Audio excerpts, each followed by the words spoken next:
And so, yeah, I had a lot of leaders that I had developed over the past, however many years, and I brought them with me, and they stood behind me, and we started Window Ninjas, and now we've got 6 franchise locations, 4 corporate stores. Our goal is to get to 60. 60 is kind of our magic number where we'd like to hit. So we'd like to bring on at least 6 this year, kind of scale that up. Um, but yeah, I mean, I'm the founder. My wife is the CFO. My oldest son, he's 30. He's our COO. All three of us know what our roles are. We're good at what we do, and so that's probably why we work well together, and why we've been able to grow Window Ninjas quickly, effectively, and in a way that benefits not just us, but I think all of our employees, all of our franchisees, location owners. I mean, it's just a good deal. Mhm. We truly serve each other, and our customers as well. So it's been fun, and I never look at it at like I never feel like I have to come into work every day. I like what I do, so it's cool when you can just come in and just be productive and not feel like you're you know having to punch a clock, or if I want to go to the beach today, I can go to the beach. If I mean, I've got meetings and things, but I just like having the time freedom as well as the financial freedom that business ownership brings to us. And that's partly why we decided to franchise, is because I wanted to be able to share that with others who want that opportunity but don't want to reinvent the wheel. So, but that's my background. Like I said, I grew up, basically since age 17, cleaning windows. I understood the power of Wow. serving people, serving others. For me, I just did it with Squeegee and a good attitude. And yeah, here we are. Now, probably my biggest challenge now is just navigating the waters of franchising, trying to, bring on new locations, not just anybody, because I want the right people. Um, and I want them to be successful, because if they're not successful, then we're not successful either. So there's that challenge. And then, I mean, I'm 50 years old, man. So, you get to a certain age, you're not like you were when you were 20 or 25. I mean, you're just got a lot more not a lot more knowledge now than before, but you just don't have the physical ability that you did when you were like 20 or 25, right? Oh, So come it's funny how on, come God plays on. that trick. It, You it's you funny how He plays you that trick you on look us. you look like maybe 40 maximum. Like I think you have maintained yourself so well. Yeah, Um, I mean, I'm pretty active too. I'm good, but the thing is like we were intended to be, if you do it right, you're intended to learn to lead with your words and your actions, as opposed to being physical like we did when we were 20.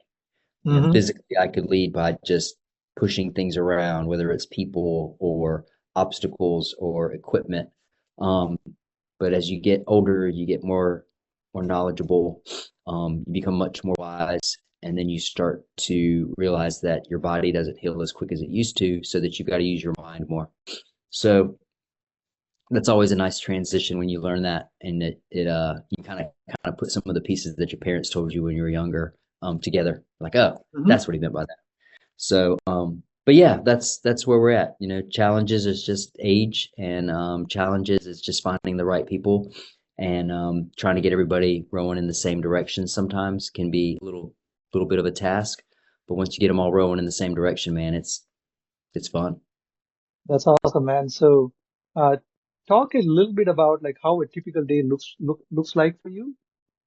Well, I'm a schedule guy, so every day at the end of the day, I start my next day by planning out my calendar. I There's a lot of tasks that I have that are just repetitive. So, like, I get up in the morning, and I'm a sales guy, so I like to study. I study sales training for anywhere from 30 to 45 minutes every morning.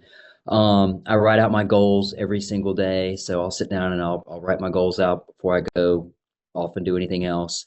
I'll typically do something physical, whether it's going and walking the dog, or maybe I'll go for a run, or maybe I'll go meet one of my workout groups and we'll work out doing something. Mhm. Um, Then I'll try to get some little reading time in. Like I said, if I'm out walking the dog or if I'm running, I'll put my headphones on and listen to a book. Um, yeah, and then I come home, get cleaned up, and then I just get my stuff together, and then I'll just come into the office. That's typically how I start my day. I'm up early. Um, I beat the sun up every single day. Um, Nice, nice. Yeah, it's a habit. It's a curse, but it's a blessing too because there's amazing things that you can see early in the morning before the sun comes up. You watching the sun come up, beating it up. Yeah, I could watch the moon fall, and go to yeah, bed a lot of days, just because I'm naturally like I don't own an alarm clock, so I just naturally get up.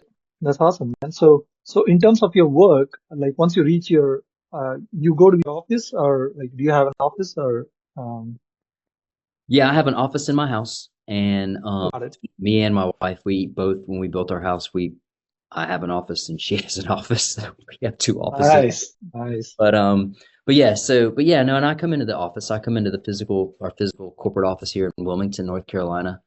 I like to be here for the daily sales meeting. I'll review things with my sales manager. I'll review some stuff with my service manager. And yeah, I'll just take care of things that are just meant for me to take care of. And I don't know. I just yeah, my day's pretty planned out. I'll have a lot of meetings and things of that nature. Typically somebody wants to meet with me, talk to me about something. But throughout the day I'm being productive too, as far as like creating content, making videos for whether it's a franchise location or the franchise Window Ninjas franchising itself, or just trying to produce some stuff for people to kind of see and understand and maybe learn from. I'm trying to add Hmm. value to a lot of people today. So it seems like a lot of times now that I'm just doing stuff I'm working on that's going to provide benefits to somebody in one shape or form or another. So yeah, That's awesome. That's a great attitude. I think what you're referring to, the idea that you serve others, there is no way that you can avoid success. I read something along those lines. Okay, so just a little bit of pivot. What major shifts are you seeing in your industry right now? shifts in our industry. Hmm. Well, the window cleaning industry is because I've been in it so long, I've seen it evolve. It's crazy. I was telling somebody this the other, maybe I don't know. I've said it multiple times this past year. So right now, there's a big shift in window cleaning when it comes to deionized water, which is Hmm. pure water, and water-fed pole systems. So back in the old days, when I learned to clean windows, we literally had what's called a T-bar. It looks like a little mop and a squeegee, and you would literally scrub the glass or the little panes, and you would squeegee every square inch of it, and you would towel dry the edges. Hmm. And it does an amazing job. I mean, crystal clear, looks great. So today, we have this new technology, and I saw that technology when I was literally 18 years old at a conference I had went to, maybe one of the first couple of years I was in the window cleaning industry.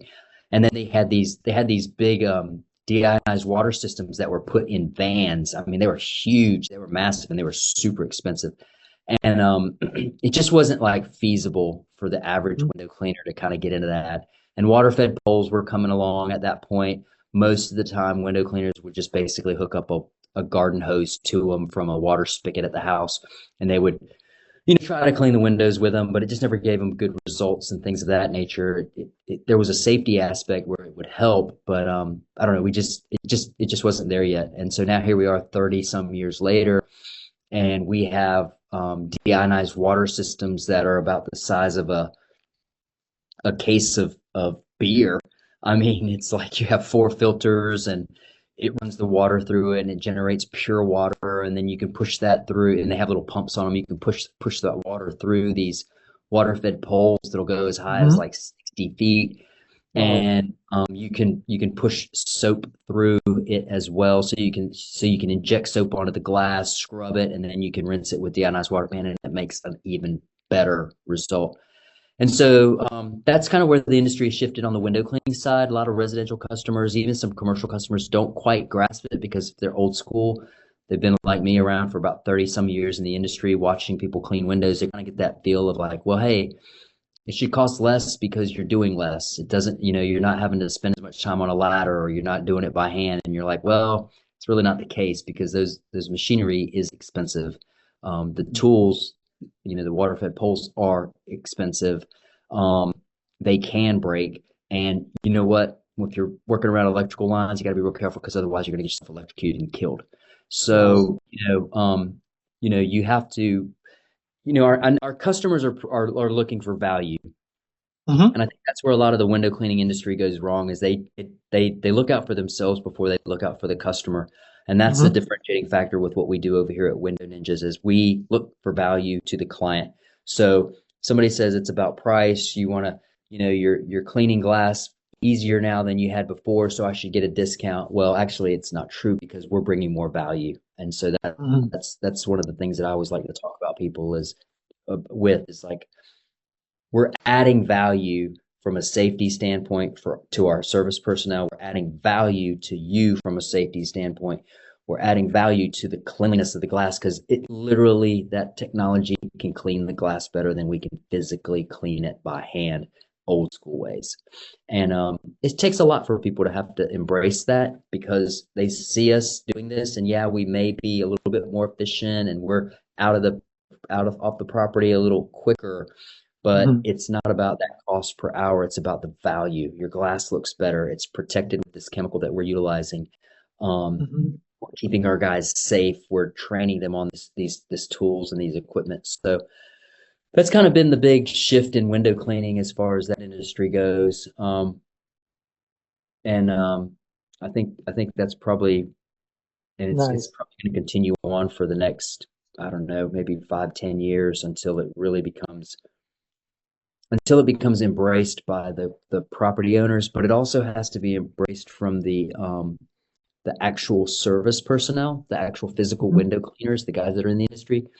because a lot of them look at it like it is a shortcut, Mm-hmm. and I see that far too often, and so it kind of hurts the whole industry because the ones that are taking shortcuts or the ones that don't quite comprehend it.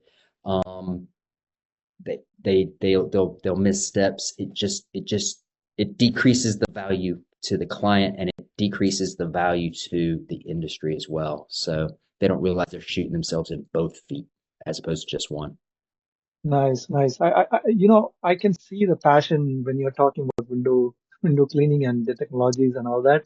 It's like clear that you're deeply entrenched in that world, and you seem to care about your customers quite a bit, because that seems to be your focus. That's a great way not only to do the right thing but also to be profitable. I think it works good for from both sides. Um, So, tell me a little bit about what's working well for you right now and what's been frustrating, and which metrics are you most focused on improving? What's working well? Uh, well, I guess 34 years of hard work. The last 5 years of system building works well Hmm. for me. I can come and go as I please. I'm not tied to a desk, although I do like coming into my office every day because I like to have a purpose. And I like to see Hmm. what's going on, and I like to mentor people. But yeah, man, I mean, as you get older and you get a little wiser, and you got a lot of people that are following your system and they're doing the tasks that they're meant to do, and you have checklists for them, and you have people that are managing them, and they follow those checklists and they monitor their people, and everybody does their job, and when something gets missed, we know. Yeah, it's weird because the first 20 years of my career, um, I was part of a system that wasn't a system. They didn't have any. We were Hmm. waking up every single day with our hair on fire. It seemed like, and it was crazy. Hmm. And my older son, who's in the industry, he's 30. When he we put him on a truck when he was 15. He started seeing it too, and so when we decided to form Window Ninjas, man, he was like, "Gosh," he goes, "We went through a lot of a headache just to get the company started, and once we got it started, he goes, man, he goes, don't you just feel like we're way better off because we don't wake up every single morning with our hair on fire. We're not every single day dealing with the problem. We're not every day having to contend with issue after issue after issue that we just never seem to be able to squash. And by us going out on our own and developing our own system, and I had worked so hard on building systems, man, he was like, this is way better. And by him embracing it, and then my wife as a CFO embracing it, we just built this thing, man, and it just was built out of systems. And systems work. I mean, Mm-hmm. people want to say, you know, like, man, I like doing my own thing, or I got my way of doing it, this, that, and the other. I don't need people, man. You're yeah, that's a quick way to be frustrated. It's a quick way to get to the bottom really, really fast. So yeah, system building is good. Scaling a company is good. It's hard Mm-hmm. work. It's not fun. It's not always fun. I mean, it's fun to see the results, but man, it's not always fun when you're sitting in a room trying to write out exactly how something's supposed to be done, even though you've done Mm-hmm. it a million times because you just have done it a million times. Mm-hmm. But when Mm-hmm. you sit down and you think about it, you're like, okay, well, if I want to train somebody, if I want to teach somebody to do this, I should just have some sort of checklist. I should be able to write this stuff out. So, um, yeah, that was a big challenge for us. But once we got our feet under us and we really started, you know, understanding how things need to be written and put out there for people to learn from, it got really, really easy. I think systems are definitely something that many people, a lot of us know, but only a few people actually implement it. And yes, it's kind of frustrating to create those playbooks. I don't know whether you have read Dan Martell's Buy Back Your Time. That Oh is yeah, I something. read that one too. Uh-huh. Yes, Yeah. that tells you exactly how to build playbooks and all. So that's awesome. Hey, so what are the KPIs, like maybe two or three KPIs from business perspective that you are most focused on improving, if I may ask? Um, Well, that's funny. I look at my KPIs every single day. So we definitely want to know how much revenue we're bringing in. We always look at Hmm. that. We're looking at things like how many of our previous customers are coming back. We Hmm. calculated that the other day. We were at a 75% retention rate. So 75 out of 100 customers are coming back for second, third, fourth, year after year after year. Our Hmm. close rates are 75%. I'm sorry, our close rates are 75%. Our retention rate is 85%. I always get those backwards for some reason. Wow. I'm a sales guy. I always like to put the bigger number ahead, but no, our close rates are 75 and our retention is 85. And that's really, really good. And that shows that our salespeople, our call center agents, I call them salespeople because they're there to facilitate the client's needs. And we teach them sales, but they understand that they follow the scripts. They reach out to our existing customers. They reach out to customers that ask for quotes, and we're facilitating their needs, asking questions, answering questions that they may pose to us. We're just doing a good job of making sure that our customers feel like they're getting the most value out of Hmm. what services that we're providing them. And Hmm. again, that just goes back to setting up the systems. So but yeah, those guys do a great job over there. My finance team, my Melissa and her assistant running the finances and the books that I mean, like I said, we're looking at the numbers coming in, we're looking at Hmm. what's going out, where are we spending our money.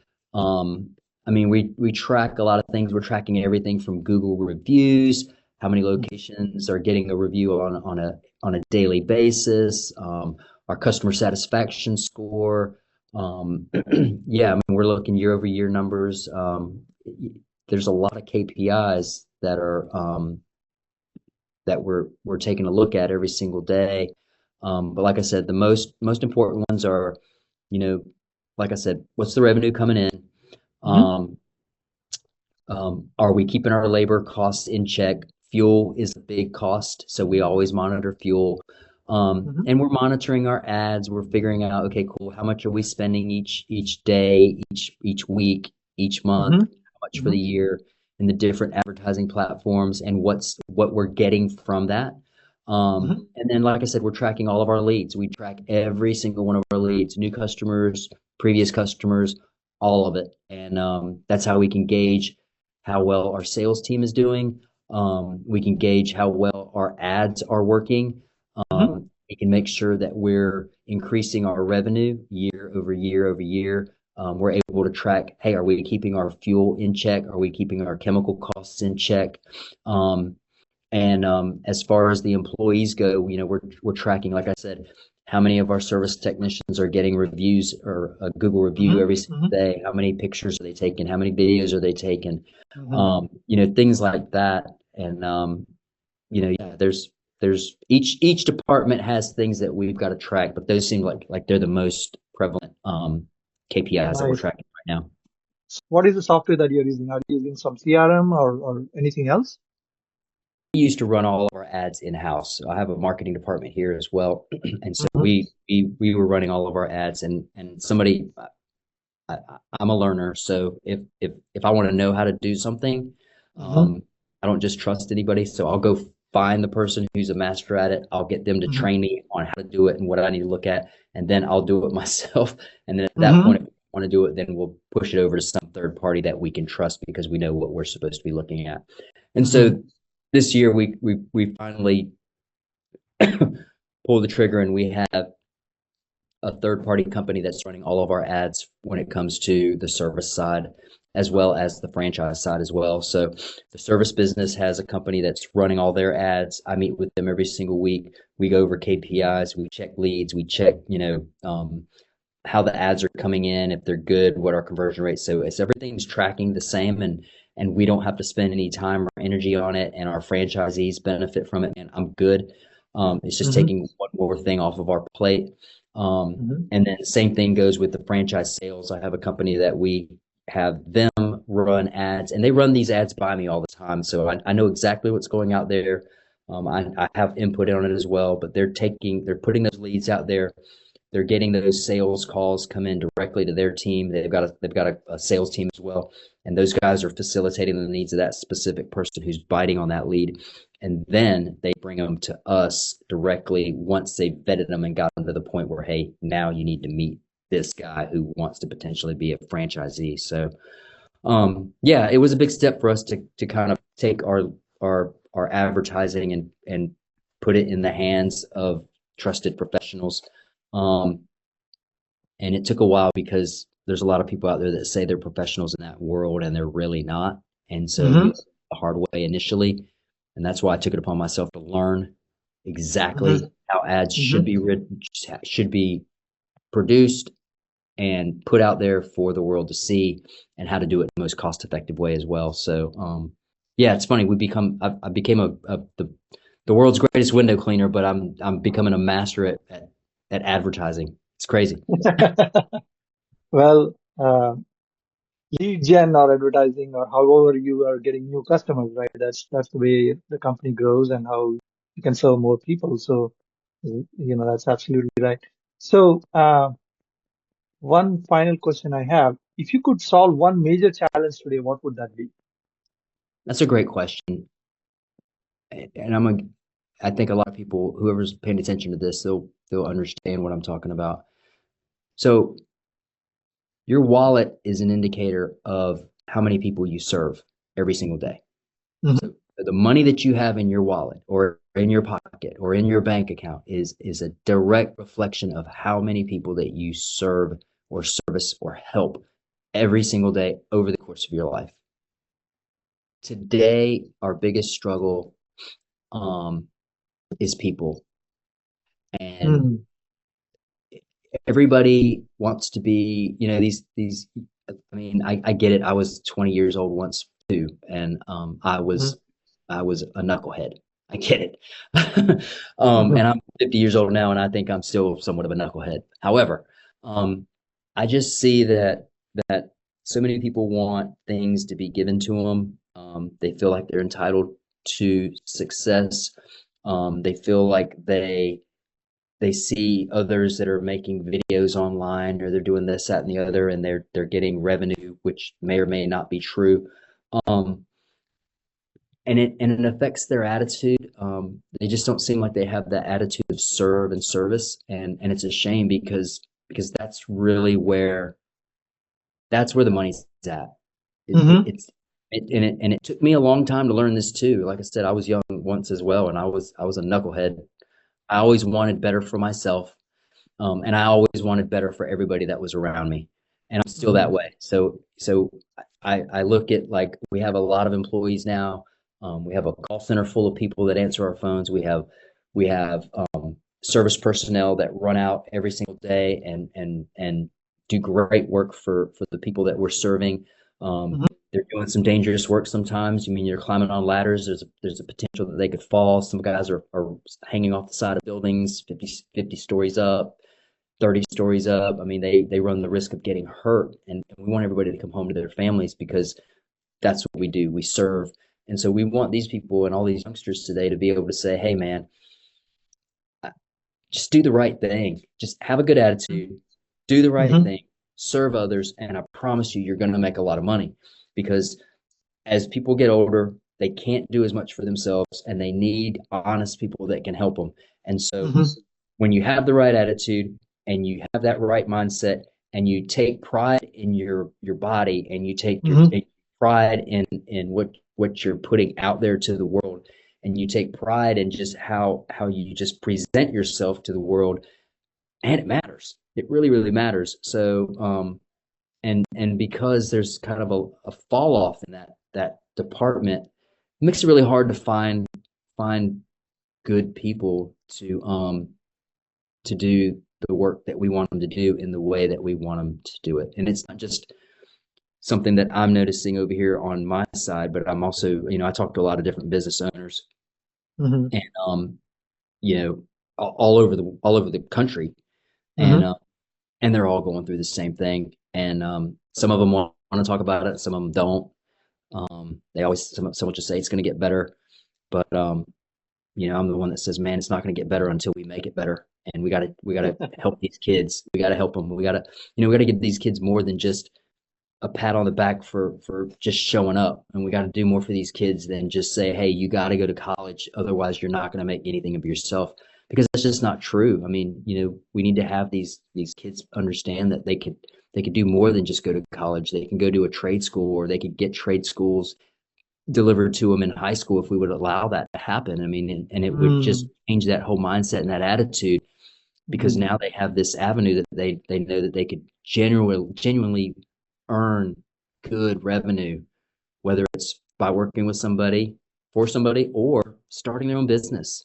And we've lost that over the past, I don't know, 15, 20 years. Somewhere it's just gone away, and we just need to get it back. That's Hmm. probably the biggest hurdle that I'm seeing that's going on, whether it's my industry or any other industry out there in the world right now. It's just, or in the U.S. especially, it's just, man, we got to get this next generation lifted up a little bit better. Just got to do better. Hmm. So you are thinking maybe TikTok videos, less TikTok videos and more actual work. Is that kind of what you're hinting at? Yeah, I mean, I like the TikTok videos. I mean, I like fun stuff. Who doesn't, right? I mean, the TikTok video isn't gonna help the 75-year-old lady who's Hmm. living in an old folks home who just wants to live out the last years of her life, the next 10, 15, 20 years, whatever it may be, happy and Hmm. taken care of, because, they're limited as to what they can do. Um, Hmm. the same thing with the young man or the young woman that's waiting tables. I mean, don't Yeah. expect the tip for just showing up, man. Just like give me great service, make me say wow, make me like you, talk to me, conversate, just Hmm. be relatable and understand how to relate to others, man. And people will pay so much money for that because it matters. That just goes back to what we've been talking about, and it's service. Just got Hmm. to serve. If you serve somebody every day, somebody new, somebody old, somebody whoever, just help them out, man. That's what service is about. It will pay dividends. It took me a long time to learn that. A long, Hmm. long time. Yeah, I think you're absolutely right. And a lot for your time, and I think let me just say that you are very inspiring. You have said many things that I don't find people, a lot of people focused on, like the last things that you said, the final things about service. That I think is many more people. Use will be much better served, and the world will be much better served if more people thought like that. So kudos to you, and keep going. And I'm rooting for you and your Thanks, man. business. I Okay. appreciate it. Thanks a Hey, lot. Take care. you're welcome. Yeah. You want to say something? Oh no, I was gonna say no. I appreciate your time today. I appreciate you reaching out to me and finding me. So yeah. All right. You take care and have a nice day. Thanks. You too. Bye bye. Bye bye.